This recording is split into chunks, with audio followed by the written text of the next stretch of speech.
آیت اللہ علی خمینی کو جاننے کے لیے ہمیں وقت کی سوئی کو پیچھے گھمانا ہوگا۔ ایئر 1918 کی طرف چلتے ہیں۔ پہلی جنگ عظیم اپنے انجام کو پہنچ چکی تھی۔ وہ سلطنت عثمانیہ جو صدیوں تک مسلمانوں کی سیاسی وحدت کی علامت رہی، اب ٹوٹ پھوٹ کا شکار ہو چکی تھی۔ تقریباً 600 برس پر محیط خلافت اپنی آخری سانسیں لے رہی تھی۔ مسلم دنیا بے یقینی اور انتشار کے دور میں داخل ہو چکی تھی۔ برِ صغیر میں محمد علی جوہر کی قیادت میں تحریک خلافت شدت اختیار کر رہی تھی، مگر 1922 میں مصطفیٰ کمال اتا ترک نے باقاعدہ اعلان کر دیا کہ خلافت کا باب بند کیا جا رہا ہے۔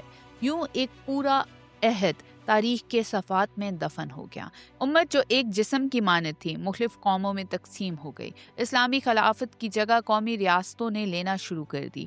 دین اور سیاست کو الگ کرنے کا تصور عام ہونے لگا۔ جو کل تک صرف مسلمان تھے، اب وہ ترک، عرب اور ایرانی کہلانے لگے۔ مغربی قوتوں نے مسلم قیادت کو یہ باور کرایا کہ ترقی کا راستہ سیکولر نظام سے گزرتا ہے۔ مذہب کو نجی معاملہ بنا دو، ریاست کو اس سے آزاد کر دو۔ ترکی میں اتا ترک نے ایک سیکولر ریاست کی بنیاد رکھی۔ ایران میں پہلوی خاندان نے مغربی طرز زندگی کو اپنانا شروع کر دیا۔ سماجی اقدار بدلنے لگے، لباس بدلا، شناخت بدلنے لگی۔ لیکن تاریخ ہمیشہ ایک ہی رخ پر نہیں چلتی۔ اس انتشار کے دور میں کچھ آوازیں ابھریں جو اس جدائی کو ماننے پر تیار نہیں تھیں۔ وہ کہتی تھیں کہ دین اور سیاست الگ نہیں ہو سکتے، بلکہ ایک ہی حقیقت کے دو پہلو ہیں۔ مصر میں حسن البنا اور سید قطب، برِ صغیر میں سید ابو الاعلیٰ مودودی اور ایران میں آیت اللہ روح اللہ خمینی۔ ان تینوں شخصیات کی زبانیں ضرور مختلف تھیں، لیکن مقصد ایک تھا۔ ایران جہاں ایک طرف مغرب زدہ حکمرانی تھی اور دوسری جانب مذہبی بیداری کی لہر، اور اس نظریاتی کشمکش کے زمانے میں مشہد کے ایک دیندار گھرانے میں ایک بچے کی پیدائش ہوتی ہے۔ ایئر تھا 1939 اور اس نومولود کا نام رکھا گیا سید علی حسینی خمینی۔ یہی وہ بچہ تھا جو آگے چل کر انقلاب ایران کا اہم کردار بنے گا۔ وہی خطیب جس پر مسجد ابو ذر میں جان لیوا حملہ ہوا تھا، اور وہی رہنما جسے دنیا آیت اللہ خمینی کے نام سے پہچاننے لگی ہے۔ یہ دوسری عالمی جنگ کا زمانہ تھا۔ دنیا ایک نئے نقشے کی طرف بڑھ رہی تھی۔ برطانوی سامراج کا سورج ڈوب رہا تھا اور عالمی قیادت دو کیمپوں میں تقسیم ہو چکی تھی۔ ایک طرف سوویت یونین کا کمیونسٹ بلاک، دوسری جانب امریکہ کی سرمایہ دارانہ جمہوریت۔ ہم کہہ سکتے ہیں کہ یہ وہ وقت تھا جب سرد جنگ سٹارٹ ہو چکی تھی، لیکن مسلم دنیا میں کچھ مفکرین اس تقسیم کو آخری سچ ماننے کو تیار نہ تھے۔ مودودی، سید قطب، حسن البنا اور خمینی کہتے تھے کہ انسانیت کے مسائل کا حل نہ کمیونزم ہے، نہ سرمایہ دارانہ نظام، بلکہ اسلام کا نظام۔ اسی فکری کشمکش کے دوران نوجوان علی خمینی نے فیصلہ کیا کہ وہ اپنے والد کے نقش قدم پر چلیں گے اور دینی علوم حاصل کریں گے۔ یہ کوئی آسان راستہ نہیں تھا۔ ایران میں شاہ محمد رضا پہلوی کی حکومت تھی، ایک ایسا بادشاہ جو مذہب کو قدامت پسندی سمجھتا تھا اور ریاست کو سیکولر سمت میں لے جانا چاہتا تھا۔ مگر خمینی نے حوزہ علمیہ کا راستہ چنا۔ اس دوران آیت اللہ روح اللہ خمینی ایران کے نمایاں علماء میں شمار ہونے لگے۔ ان کے شاگرد ملک بھر میں پھیل چکے تھے اور انہی شاگردوں میں ایک نام سید علی خمینی کا بھی تھا۔ خمینی نے کھل کر کہنا شروع کر دیا تھا کہ ریاست ہی اسلام کا حصہ ہے، دونوں علیحدہ علیحدہ نہیں ہیں، دین صرف عبادت تک محدود نہیں ہو سکتا۔ یہ خیالات نوجوان خمینی کے ذہن اور دل میں گہرائی تک اتر چکے تھے، جنہیں وہ اپنے الفاظ میں اظہار بھی کر رہا تھا۔ 1963 کا سال آیا۔ قم اور تہران میں شاہ کے خلاف مظاہرے بھڑک اٹھے۔ حکومت نے طاقت استعمال کی، خون بہایا گیا، مگر جو بیج بونا تھا وہ بو دیا گیا۔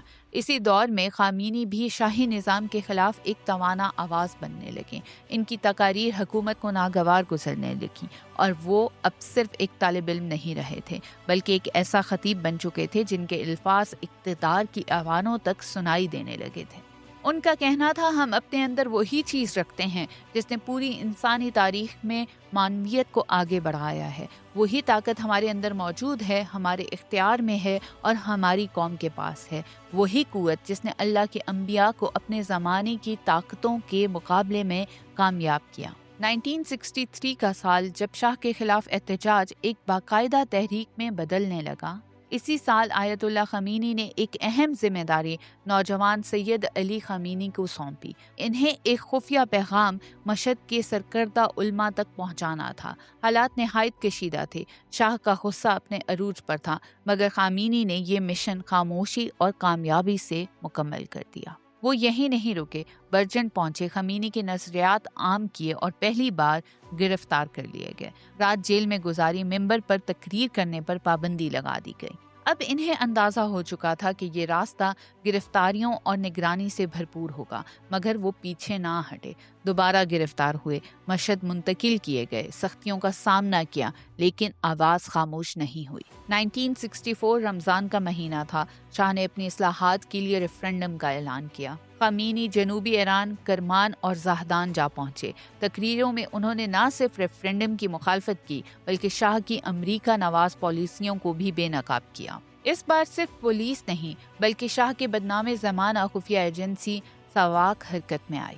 گرفتاری ہوئی، تہران منتقلی کی گئی، 2 ماہ کی قید اور تشدد، ان سب سے گزرنا پڑا، مگر نہ موقف بدلا نہ لہجہ۔